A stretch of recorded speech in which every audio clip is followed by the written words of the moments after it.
Welcome to learners valley class 10 sorry. हम variation पढ़ रहे थे। हमें अपनी लास्ट एक्सरसाइज 18.2 कंप्लीट की। इसमें हमने डायरेक्ट और इनवर्स वेरिएशन को देखा। इसी मौजू को आगे बढ़ाएंगे और अगली एक्सरसाइज पे जाएंगे जिसमें कि इसकी एप्लीकेशन दी गई है, इसका रियल साइंस में इसका इस्तेमाल बताया गया है। सो let's see that.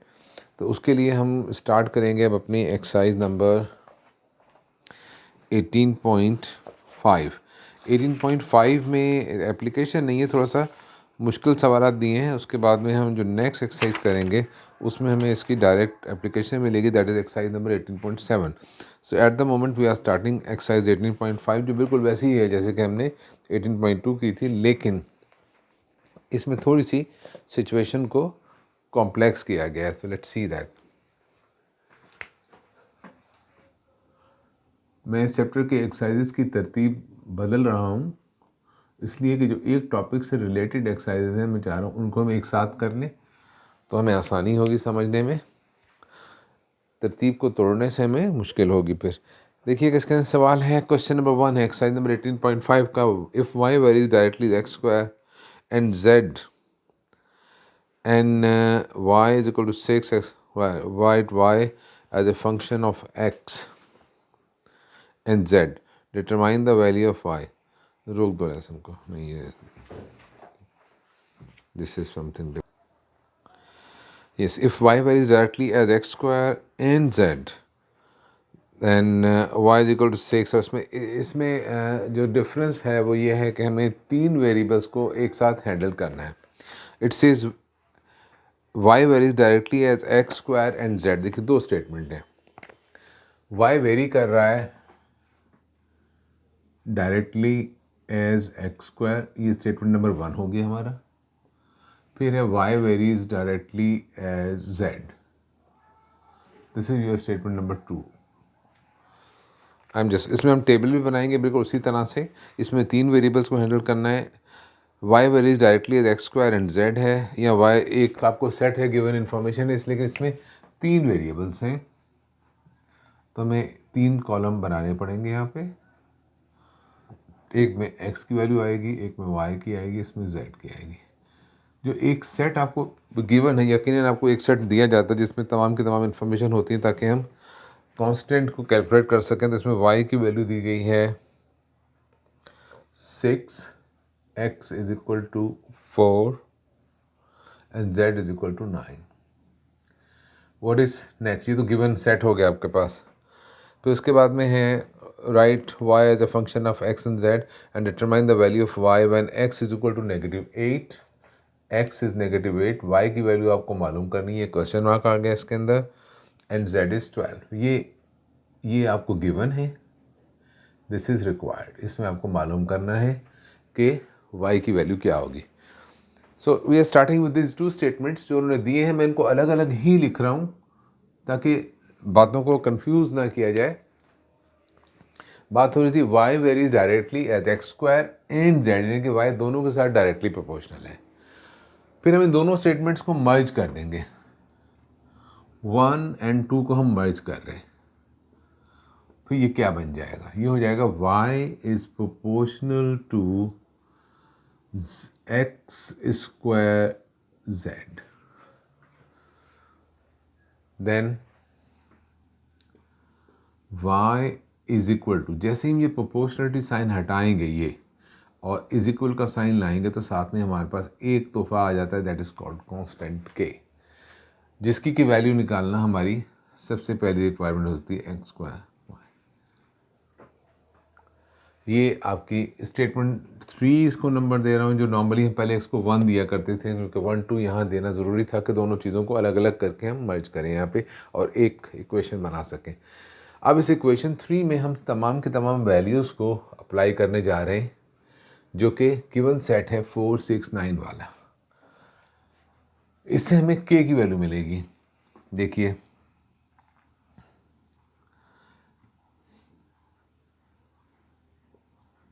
y is equal to 6 k x square, x is 4 square, sorry this is z, और z की वैल्यू है 9. So 6 is equal to 4 square is 16. 16 times 9 is 144. Check कर लीजिएगा इसको. 16 times 9. 9 6 are 54, carrying 5, 9 1 are 9, and plus 5 is 14. This is 144. So this is 144k. आपको k की value चाहिए तो आप 144 को इक्वेशन किस तरफ लाएंगे? 6/144. So what value of k you are going to get here? k will be equal to, मेरे ख्याल ये 6 इसको कट जाना चाहिए. 6 1 6, 6 2 12, 2 रह गया 24, 6 4 24. This is 1/24. This is the value of k constant. अब इस वैल्यू को आपको अप्लाई करना है इक्वेशन नंबर 3 में, and you will get statement. जो आपकी पहली रिक्वायरमेंट है, आपके पास एक फंक्शन आ जाएगा y in terms of x और z की फॉर्म में. हमें k की वैल्यू को रिप्लेस करना है. सो अब मैं क्या करूँगा, जगह को बचाने के लिए इसको इक्वेशन 3 में अप्लाई करना है. ये स्टेटमेंट्स हम देख चुके हैं, ये भी हम देख चुके हैं. इन दोनों तीनों चीज़ों को मैं यहाँ से रिमूव कर रहा हूँ और हम अपने क्वेश्चन को आगे बढ़ा रहे हैं. देखिए, we are applying this same statement. इसके बाद का स्टेटमेंट है कि हम इसे स्टेटमेंट 3 में लेके जा रहे हैं. ये 3 था आपके पास. y is equal to 1/24 times x square and z. इसको थोड़ा सा सिंप्लीफाई कर लेते हैं. y इज इक्वल टू, इस शक्ल में भी ये बिल्कुल ठीक है, इसमें कोई ख़राबी नहीं है. लेकिन मुझे 1/24 अलग लिखा हुआ ये कंफ्यूजिंग स्टेट लग रही है. x square z/24. I feel this is a better shape. Calculation करनी है, उसके लिहाज से आसान रहेगा. 1/24 अलग रहे, ये दोनों चीज़ें इक्वली वैलिड है. आई प्रेफर दिस शेप क्योंकि इसके अंदर 1/24 अलग नहीं है. This is the part. तो ये एक पहली चीज़ हमारे पास आ गई जो कि रिक्वायर्ड थी. मैं क्वेश्चन को दोबारा पढ़ रहा हूँ. It says write y as a function of x and z. ये देखिए कि y जो है as a function of x and z आ गया है. y is a dependent variable, x और z जो है इंडिपेंडेंट वेरिएबल है. So y is a function और ये x और z की फॉर्म में. फर्स्ट पार्ट हल हो गया. सेकेंड पार्ट में हमको क्या कहा गया है कि y की वैल्यू मालूम कीजिए जबकि x और z की वैल्यू आपको दे दी गई है. अब ये एक सिंपल अलजेब्रा है जो क्लास 7th के लेवल का है. इक्वेशन 3 हमारे पास है. इसी के अंदर हम रिप्लेस करेंगे वैल्यूज़ को. x और z की वैल्यूज़ को इसमें इंसर्ट कर देंगे और हम y की वैल्यू निकाल लेंगे. So applying the values, y is equal to, x है -8, -8 स्क्वायर टाइम्स z इज 12/24. -8 का स्क्वायर, -8 को -8 से मल्टीप्लाई करेंगे, पॉजिटिव हो जाएगा. 8 8 64 times 12/24. So 12 2 24. So this is 32. y is equal to 32. ये आपकी सेकेंड रिक्वायरमेंट थी कि find the value of y when x is -8 and z is 12. So then y will be 32. दो रिक्वायरमेंट थी, एक ये और एक ये. We found that. How it is different from previous exercise 18.2? Only that we have an extra variable है. Normally उसमें हमने रिलेट करना सीखा था डायरेक्ट और इन्वर्स दोनों क्वांटिटीज़ को, लेकिन उसमें दो वेरिएबल्स थे, दो क्वांटिटीज़ थी.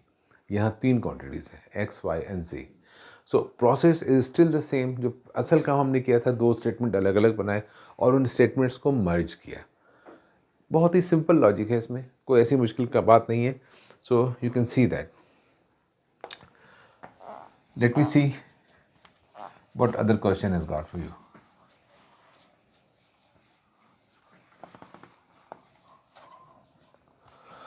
So that is question number 1 we did. Now question number 2. Question 2, y varies directly as x and u square and inversely varies as v and t। Y इसमें 4-5 variables आ गए। अच्छा सवाल है, मैं स्टेप बाय स्टेप इसको करने की कोशिश करता हूँ। क्वेश्चन नंबर 2 है ये, काफ़ी सारे स्टेटमेंट्स में उन्होंने दे दिए हैं। Anyway let's see that y varies directly as x and u square.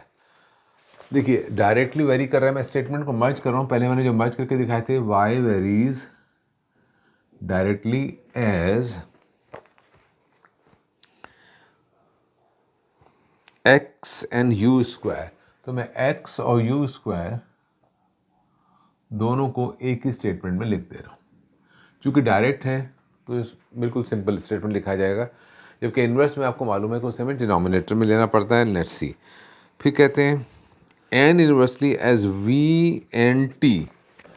Y inversely vary कर रहा है वी एन टी दोनों से। एक सूरत तो ये है कि मैं इसको 1/t लिखूँ, फिर लिखूँ y is proportional to 1/v, फिर इन दोनों को मर्ज करूँ तो ये हो जाएगा y is proportional to 1/tv।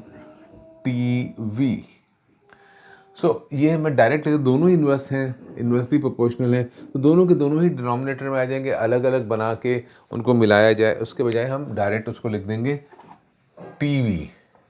T और वी दोनों से वो इन्वर्सली रिलेटेड है, तो दोनों के दोनों डिनोमिनेटर में आ जाएंगे। ये स्टेटमेंट 2 हो गया। अब इसमें स्टेटमेंट 2 1 एंड 2 को मर्ज करने जा रहे हैं। 1 एंड 2 स्टेटमेंट को मिलाया जा रहा है यहाँ पे। So what will you get, y is proportional to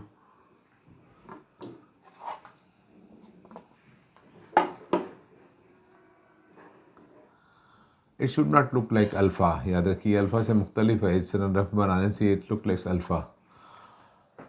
इनको मर्ज करना है तो ये दोनों की दोनों चीज़ें न्यूमरेटर में आ जाएंगी, ये दोनों चीज़ें डिनोमिनेटर में आएंगी। ये होगा x you square upon t we.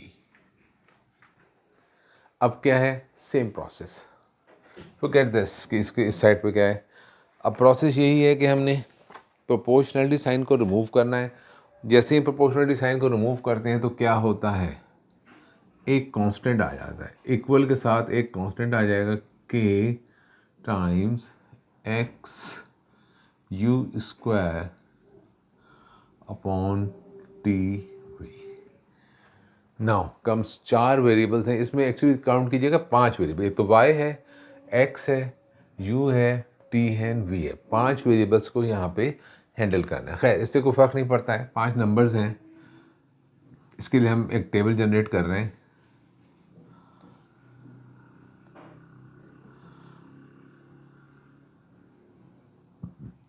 y, फिर उसके बाद x, u, t and v। ये 5 वेरिएबल्स हैं जिनकी वैल्यूज़ को हैंडल करना है। तो इसमें एक तो आपको सेट हमेशा पूरा दिया जाएगा, इसमें पाँचों के पाँचों वेरिएबल्स मौजूद होंगे, ताकि हम उससे के की वैल्यू निकाल सकेंगे। फिर उसके बाद में कोई क्वेश्चन आएगा, या एक से ज़्यादा भी क्वेश्चन हो सकते हैं, लेकिन वो उसके बाद की बात है। के की वैल्यू निकालने के लिए आपको पूरे सेट की इन्फॉर्मेशन दी जाएगी। लेट्स सी दैट वो इन्फॉर्मेशन क्या है। अच्छा जी, y41 x8 u5 v3 and t2। ये देखिएगा y40 होता है, ठीक है, व्हेन x8 हो जाए, u5 हो जाए, v3 हो जाए एंड t2 हो जाए। ये एक पूरा सेट आपको दे दिया गया है। उसके बाद पूछा जा रहा है y in terms of x u v and t। अब इसके बाद में एक हमें फंक्शन बनाना है जिसमें y जो है k हटा देना, k की वैल्यू आ जाएगी तो वो फंक्शन बन जाएगा। Then also find the value of y when x की कुछ x u v और t की वैल्यू हमें दी गई है। हमें उस सूरत में y की वैल्यू मालूम करनी होगी। मैं उन वैल्यूज़ को डिफरेंट कलर से नोट कर रहा हूँ। ये गिवन है सेट, और ये वैल्यूज़ वो है जो हमें कैलकुलेट करनी होंगी। y की वैल्यू आपको मालूम करनी है, ये क्वेश्चन मार्क आ गया इसमें। और गिवन वैल्यूज़ x की -2 है, u is 4, v is 3 and t is -1। So this is all. Now let's see that. सबसे पहले तो हम इसमें से k की वैल्यू निकालेंगे, इन तमाम वैल्यूज़ को इसी में इंसर्ट कर देंगे, तो ये क्या बनेगा देखिए। लेट्स सी, इसमें इक्विवेलेंसी का साइन लगा देंगे कि हम इक्विवेलेंट वैल्यूज़ इसमें इंसर्ट कर रहे हैं। सॉरी, y की वैल्यू भी हमें लेके आनी होगी कि y की वैल्यू क्या होगी। y की वैल्यू है 40, कि यहाँ हमें कैलकुलेट करना है times x view square, x तो 8 है, times u square, u is 5 square, denominator में है t एंड v, t की वैल्यू 2 है और v की वैल्यू 3 है, 2 टाइम्स 3।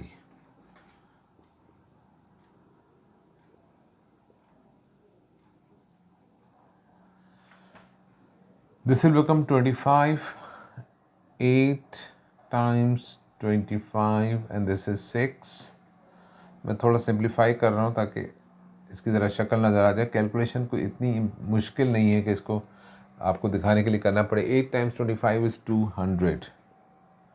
अगर थोड़ा सिंप्लीफाई कर लें, 2 से सिंप्लीफाई हो सकता है तो ये 3 हो जाएगा। यहाँ कर लीजिए बच्चे, 2 1 2, 2 4 8, तो this will be rather simple, 4 हो जाएगा ये, and here we will be having 3.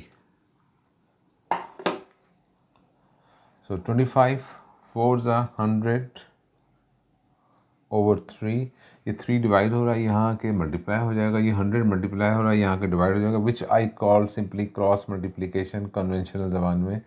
So this will be 40 times 3 over 100, ये k की वैल्यू आने लगी है। तो इसको पहले तो कैंसिल कर लेते हैं, ये 0 0 से कैंसिल हो जाएगा, 2 से ये कैंसिल होगा, 2 2 4, 2 5 10, 2 3 6 अपॉन 5। सो k की वैल्यू जो आ रही है वो आ रही है k is equal to 6 upon 5। Very important value. अच्छा, यहाँ पे मैंने इसको नंबर नहीं दिया, ये नंबर 3 है एक्चुअली यहाँ पे। अब इस नंबर 3 में हमें k को डालना है, तो हमारे पास फंक्शन आ जाएगा which will be in terms of y will be a function of k, u, t and v। सो ये 3 लाइनें मैं ऊपर की मिटा रहा हूँ इसलिए कि इनकी ज़रूरत हमें नहीं है। और इसमें स्टेटमेंट 3 के अंदर मैं लेके जा रहा हूँ k की वैल्यू को यहाँ पे। So y will be equal to 6 upon 5 times x u square upon t we.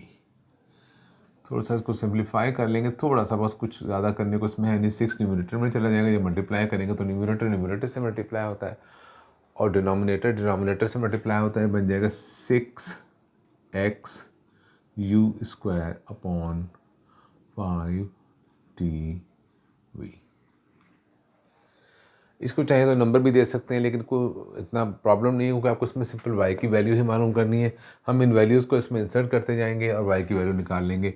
So this is continuous work. y is equal to, now हमें x u t और v, ये 4 वैल्यूज़ जो आपको given है, आपने इसको इंसर्ट करना है यहाँ पे और आपको y की वैल्यू मिल जाएगी।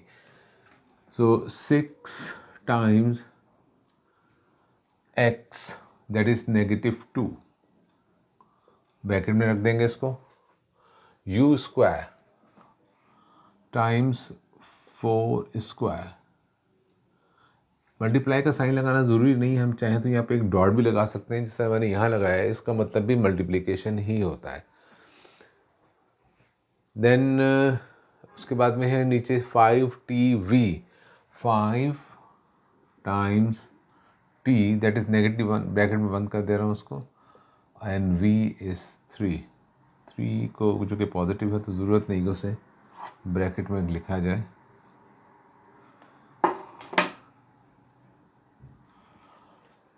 Okay, now the simple calculation required.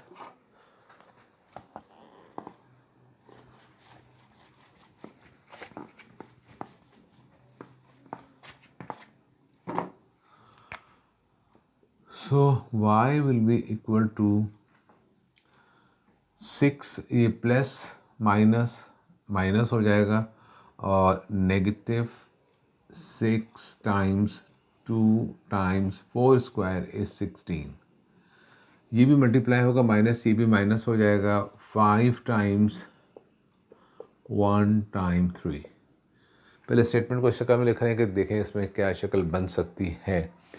तो एक तो मुझे नज़र आया 3 1 3 एंड 3 2 6, दैट्स ऑल। और मुझे कुछ इसमें नज़र नहीं आ रहा। ये माइनस का साइन माइनस से माइनस माइनस एक्चुअली मल्टीप्लाई होता है, डिवाइड भी हो रहे हैं तो प्लस हो जाएगा वो, तो समझिए कैंसिल हो गया। सो y की वैल्यू आपके पास क्या आएगी, 2 2 4 एंड 16 4 64 over 5। इसको this is an improper fraction, लेकिन जब हम एल्जेब्रा कर रहे होते हैं तो प्लीज़ उसके अंदर इसको मिक्स फ्रैक्शन में लिखने की कोशिश मत कीजिए, दैट इज़ अननेसेसरी। उससे कन्फ्यूजन बढ़ेगी क्योंकि मिक्स फ्रैक्शन एक बड़ा कॉम्प्लेक्स स्ट्रक्चर है, बहुत ही कॉम्प्लेक्स स्ट्रक्चर है उसमें, क्योंकि अगर नेगेटिव मिक्स फ्रैक्शन आ जाएगा तो वो एक बहुत ही कंफ्यूजिंग फॉर्म होगी बच्चों के लिए। तो इसलिए ये मिक्स फ्रैक्शन का कॉन्सेप्ट छोटी क्लासों में आप छोड़ आएँ, उसे भूल जाइए। अब आपने सिर्फ फ्रैक्शन यूज़ करना, numerator and denominator, that's all. So that was question number 2। बहुत तेज़ी के साथ हमने इम्प्रूव किया है। पहले हम 2 वेरिएबल्स को हैंडल कर रहे थे, फिर हमने 3 को किया और जंप लगाई है 5 के ऊपर। सो लेट्स सी, ये एक्सरसाइज ज़्यादा बड़ी नहीं लग रही है लेकिन सवालात लंबे हैं इसके अंदर। I am looking at question number 3।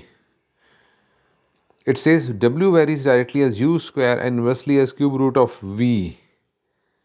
के वेरिएबल 3 ही है और W और उसकी वैल्यू दी है, लेकिन इसमें 2 स्टेटमेंट्स हैं, not very difficult, very simple ही है। एनी हाउ मैं कर रहा हूँ ताकि रिकॉर्ड में आ जाइए, रिकॉर्ड हो जाए कि इसका सलूशन कैसे निकाला जा सकता है। वेरिएबल इसमें 3 ही हैं। मैं इसके स्टेटमेंट्स पर लिख रहा हूँ। It says if W varies directly as U square, W varies directly as U square, पहला स्टेटमेंट। दूसरा स्टेटमेंट है इसका an inversely as cube root of V, और W जो है वेरी करता है inversely as cube root. Cube root हम कैसे लिखते हैं, इस तरह से। एक सूरत ये भी हो सकती है क्यूब रूट लिखने के लिए हम V लिख के इसकी पावर 1/3 कर दें, तो मेरा ख्याल है कि ये ज़्यादा मुनासिब शक्ल है, नेगेटिव 1/3 पावर को लिखना। जस्ट माई कन्वीनियंस, मुझे नहीं मालूम कि कौन सा तरीका आपको आसान लगता है या कौन सा बेहतर होगा, बोथ आर एक सेम थिंग। ये 2 स्टेटमेंट्स हैं और उसके बाद में कुछ वैल्यूज़ दी हैं। चूँकि बात यहाँ सिर्फ UV की हो रही है तो इसमें W, U and V 3 variables हैं। मैं एक टेबल जनरेट कर रहा हूँ यहाँ पे। W, U एंड V, एक सेट ऑफ इन्फॉर्मेशन तो आपको दिया ही जाएगा, एक में आपको कोई वैल्यू कैलकुलेट करनी होगी। So given set of information पहले मैं यहाँ लेकर रहा हूँ, डेटा कलेक्ट कर रहा हूँ उसमें से। कहते हैं cube root of V and W is 216 and U is 6 when V is 27। W की वैल्यू दे रहे हैं वो 216 है जब when U 6 होता है and V 27 होता है। ये आपको गिवन सेट ऑफ डेटा है, ये आपको इंफॉर्मेशन गिवन है, इंट्रोडक्शन ऑफ द प्रॉब्लम है ये, ठीक है। उसके बाद में रिक्वायर्ड क्या है, रिक्वायर्ड आपके लिए यहाँ पे है क्वेश्चन 3 में find the value of W। W he required है। When U is 10, U जब 10 हो जाएगा and V is 125। ये बड़े अच्छे नंबर दिए 27 एंड 125, क्योंकि इनका क्यूब रूट परफेक्ट क्यूब्स हैं ये। अगर ये परफेक्ट क्यूब्स हैं तो इनका क्यूब रूट निकल आएगा, क्योंकि यहाँ पे V के क्यूब रूट की बात की जा रही है। तो नोट कीजिए कि V में जो भी वैल्यूज़ दी गई हैं दे आर परफेक्ट क्यूब्स। ये स्टेटमेंट 1 है, ये स्टेटमेंट 2 है। पहले तो हम इन दोनों स्टेटमेंट्स को मर्ज करके एक स्टेटमेंट बनाएंगे। सो स्टेटमेंट 1 एंड 2, ये हो जाएगा W is proportional to U square upon cube root of V।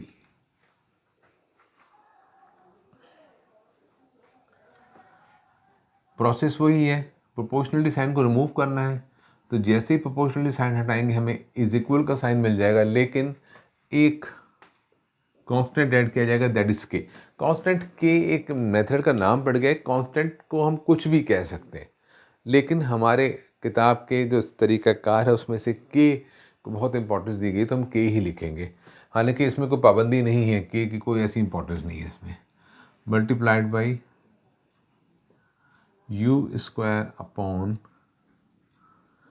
Cube root of V. ये इस जगह आगे हमें रुकना पड़ेगा, मैं इसको एक नंबर दे देता हूँ, बल्कि हम चाहें तो कंटिन्यू यहाँ से चल सकते हैं, इस इन्फॉर्मेशन को यूज़ करके गिवन सेट ऑफ इन्फॉर्मेशन को इसमें रख दें, तो हमारे पास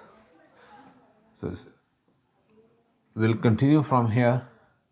इक्विवेलेंसी का साइन लगाएंगे और इसमें वैल्यूज़ इंसर्ट कर देंगे। इसमें W की वैल्यू भी आपको गिवन है 216 है, K की वैल्यू आपको मालूम करनी है, U स्क्वायर, U की वैल्यू है 6 और V 27 का cube root. So very simple, calculation के लिहाज से तो बहुत आसान है, कतई कोई मुश्किल नहीं है इसके अंदर। 216 इज इक्वल टू के अभी ऐसे ही रहेगा, 6 का स्क्वायर हो जाएगा 36 और 27 का क्यूब रूट होगा 3। ठीक है, ये बताने की ज़रूरत नहीं है मुझे, ये इस 10th क्लास के अंदर 3 इज 27, सो दिस इज 3। यहीं पर सिंप्लीफाई कर लेते हैं इसको, 3 1 ज़ा 3 एंड 3 12 ज़ा 36।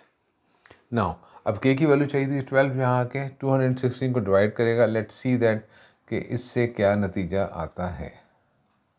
दैट्स इक्वल टू के। 12 एंड 216 मुश्किल लग रहा है, मैं सिंपल नंबर ले रहा हूँ पहले यहाँ पे। क्या ये 3 से डिवाइड हो जाएगा? हो जाएगा। 3 4 ज़ा 12, 3 7 ज़ा 21 एंड 3 2 ज़ा 6। 4 से इसको करेंगे तो 4 1 ज़ा 4, 4 1 ज़ा 4, 3 बचा, 4 8 ज़ा 32। So we are getting the value of K to be 18। ये बहुत इंपॉर्टेंट वैल्यू है के की, क्योंकि इसको जब हम स्टेटमेंट नंबर 3 में रखेंगे तो हमें, उन्होंने फंक्शन मालूम करने के लिए कहा नहीं है, लेकिन हमें वो एक इक्वेशन चाहिए स्टैंडर्ड, जिसके अंदर के ना हो और डब्ल्यू यू और वी रिलेट हो जाएं और ये एक इक्वेशन की फॉर्म में आ जाए। इन तीनों वेरिएबल्स को हमें एक सिंपल स्टेटमेंट में लेकर आना है। सो उसके लिए यहाँ पर स्टेटमेंट 3 मौजूद है जिसमें के लगा हुआ है। इस के की वैल्यू हमने ढूंढ लिया है। सो दैट के की वैल्यू 18 आई है, उसको रखेंगे स्टेटमेंट नंबर 3 में। That is W is equal to 6 U square, sorry K की वैल्यू 18 आई है। सो ये 18 जो है U स्क्वायर के साथ न्यूमरेटर में चला जाएगा। ये भी कोई ऐसी दानिशमंदी की बात नहीं है। Upon cube root of V, ये आ गई। फंक्शन आ गया W which is in terms of U and V। Now अब हमारे पास जो गिवन सेट था हमने यूज़ कर लिया। अब हमारे पास रिक्वायर्ड W है। हम जो बाकी इन्फॉर्मेशन आपको U और V की वैल्यूज़ गिवन है उसको हम यूज़ करेंगे, इसके अंदर कंटिन्यू चलेंगे इसी तरह से, और ये हमारे पास हो जाएगा W is equal to 18 U square, U is 10। इसके दरम्यान मैंने कोई साइन नहीं लगाया तो भी मल्टीप्लाई है, अगर डॉट लगाऊँ तो भी मल्टीप्लाई। मल्टीप्लाई का साइन लगाना कोई सा ज़रूरी चीज़ नहीं है। This is 125 cube root. So let's see this calculation. बहुत आसान कैलकुलेशंस हैं, बहुत सिंपल मेंटल मैथ्स है इसके अंदर।